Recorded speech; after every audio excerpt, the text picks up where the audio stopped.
Sadan Sitorus buka borok Alvin Lim dan LQ Indonesia Law Firm.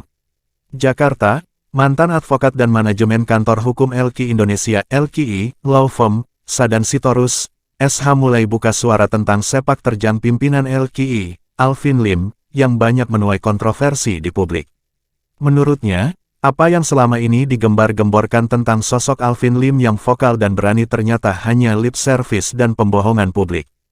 Borok Alvin Lim dan LQ Indonesia Law Firm, menurut pengalaman Sadan Sitorus, yaitu sering membuat janji-janji manis, baik di lingkungan internal maupun eksternal, dalam hal ini kepada klien-klien. Namun pada kenyataannya semua itu hanya isapan jempol belaka.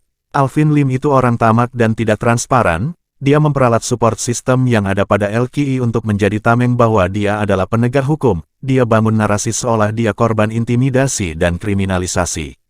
Publik sudah pintar, sosok ini seyogianya dicap sebagai mafia hukum, semua omongan dia itu pepesan belaka tanpa ada arti, vokalnya itu untuk kepentingan pribadi bukan untuk kepentingan penegakan hukum, ungkap Sadan Sitorus kepada jaringan media se-Indonesia, Rabu, tanggal 26 April tahun 2023. Lanjutnya, bicara internal, sosok Alvin Lim ini sering mengadu domba dan lepas dari tanggung jawab. Banyak hak-hak karyawan diamputasi secara tidak mendasar dan melakukan pemecatan tanpa pesangon. Terus, dia ini juga di depan klien manis sekali, bagaimana semua klien terhanyut dengan janji-janji, biaya operasional itu tidak ada dikeluarkan, namun dipotong dari hak rekanan. Akhirnya semua perkara mandek, dan tinggal buang badan ketika ditanya klien, Alvin sungguh munafik. Dalam kasus yang menjerat Alvin Lim saat ini, pemalsuan KTP, Sadan menerangkan itu bukan merupakan bagian dari kriminalisasi atau intimidasi, namun pertanggungjawaban hukum yang dijalani. Keahlian Alvin Lim adalah mengecoh publik dengan berita-berita bohong, seolah-olah negara ini salah dalam menegakkan hukum, justru aparat itu sedang menjunjung tinggi penegakan hukum. Kesalahan Alvin itu terjadi sebelum menangani kasus-kasus saat sekarang, saat Alvin masih berprofesi sebagai agen asuransi, Jadi murni itu pidana, ikut memalsukan data, paparnya. Hal lain, tambah Sadan, sangat disayangkan sebenarnya ada dua nama yang diduga ikut berperan dalam kasus Alvin Lim saat menjadi mafia asuransi yakni Fiorucci yang merupakan istrinya dan Pestoli Saragih selaku partner bisnisnya. Seharusnya polisi dan jaksa mendalami lagi kasus ini, agar terbongkar siapa saja pelaku. Masyarakat butuh kerja keras kepolisian dan kejaksaan karena diduga pelaku lain masih ada dan berkeliaran, ungkap Sadan. Borok-borok lain yang masih belum terbongkar ke publik adalah saat LQ Indonesia Law Firm sebagai perusahaan tidak menjalankan hak-hak karyawan dalam ketenagakerjaan, tidak mendapat jaminan kesehatan dan ketenagakerjaan. Selain itu, kebijakan Alvin Lim yang kontroversial di internal adalah ketika dengan cara otoriter mengamputasi hak-hak karyawan dan rekanan dan aturan melarang rekanan bermain dua kaki, bagian dari kamuflase. Tidak ada satupun karyawan dapat jaminan kesehatan, ya kalau tidak kerja potong gaji, dipecat tanpa pesangon, dan paling sadis, hak-hak karyawan dan rekanan diubah sesuka hati. Misalnya rekanan dapat sukses fee secara utuh yang diterima dari klien karena prestasi, kini harus dipotong 50%. Itu sungguh tidak adil, Alvin Lim membuat larangan tetapi dilanggar sendiri, buka toko dalam toko dan termasuk main dua kaki, tidak mewakili kepentingan klien, kata Sadan. Sadan bantah tuduhan penggelapan mobil operasional LQI. Sadan juga membantah tuduhan Alvin Lim dan LQ Indonesia Law Firm secara membabi buta tanpa bukti mengatakan bahwa dirinya melakukan penggelapan mobil operasional.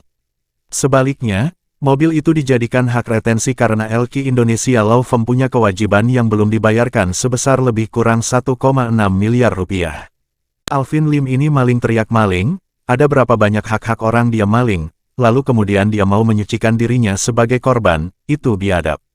Harga mobil itu tidak sebanding dengan hak-hak saya yang dimaling Alvin Lim, saya sudah somasi minta itu, sampai sekarang tidak kooperatif melaksanakan kewajibannya, terang pemuda asal Siantar ini.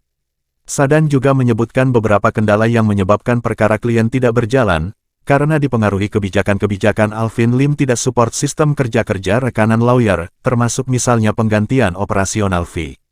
Jadi, ketika Alvin Lim urus kasus, semua biaya operasional secepat kilat bisa keluar.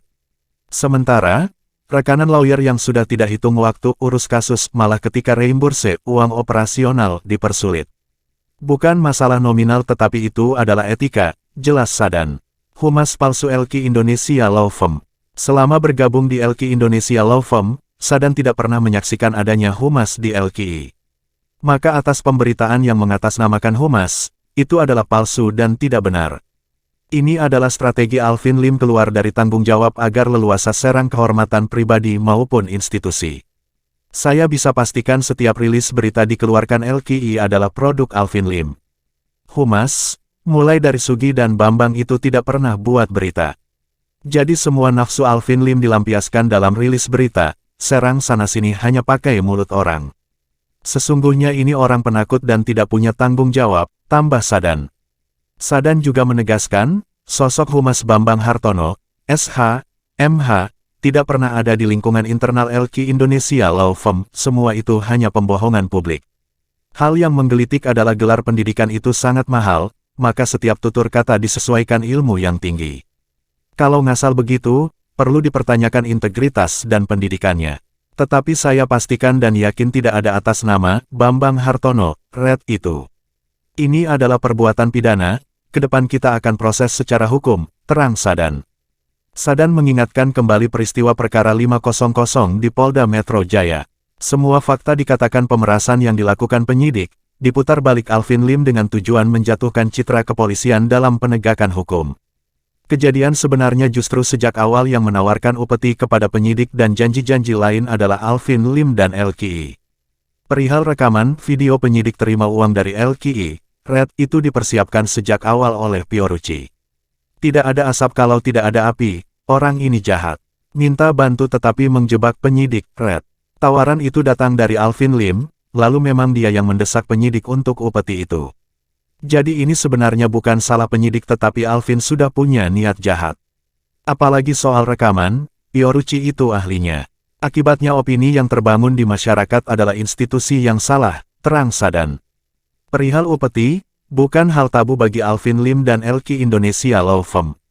Bahkan sejak mendekam di balik jeruji, Lapas Salemba, Red, dia berupaya untuk membeli akses memakai handphone, sampai belakangan mau membeli putusan hakim agar bebas dari masa tahanan.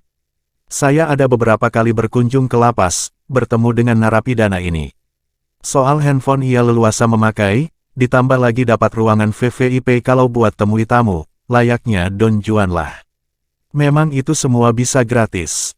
Cek saja kalapasnya. Ditambah lagi, upaya-upaya dia mau beli putusan agar keluar dari masa tahanan. Sebenarnya mafia hukum itu Alvin Lim, apa masyarakat masih mau terkecoh? Sebut Sadan mempertanyakan kebijakan Kalapas Salemba. Sebagai informasi, Sadan menerangkan bahwa Alvin Lim bersama LQ Indonesia Law Firm telah beberapa kali menggugat dan melaporkan kliennya sendiri kepada kepolisian. Hati-hati dengan orang ini. Sumber Tim Red DPN PPWI Nasional. Narasumber, Sadan Sitorus SH mantan advokat dan pengurus LQ Indonesia Law Firm, HP, 0813 8421 8263.